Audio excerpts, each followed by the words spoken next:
ইটপাটকেল ফলে পরবর্তীতে তাদেরকে ছত্রভঙ্গ করে দিয়েছেন সেনা সদস্যরা।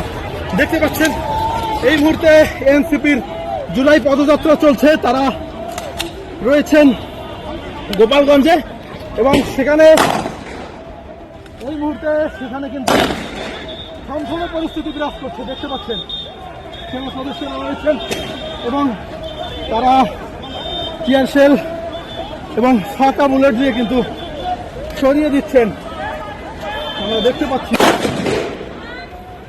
এই মুহূর্তে যুবলীগ, ছাত্রলীগ এবং আওয়ামী লীগের দুর্বৃত্তরা সেনা সদস্যদেরকে লক্ষ্য করে ইটপাটকেল নিক্ষেপ করে তাদেরকে ছত্রভঙ্গ করছে। সেনা সদস্যরা দেখতে পাচ্ছি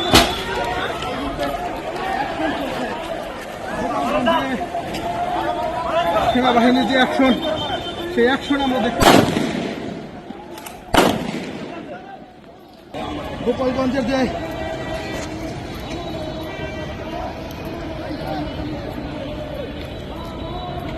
এখানে বঙ্গবন্ধু সড়ক নামে একটি সড়ক রয়েছে, সেই সড়কেই কিন্তু আমরা এমন চিত্র লক্ষ্য করছি।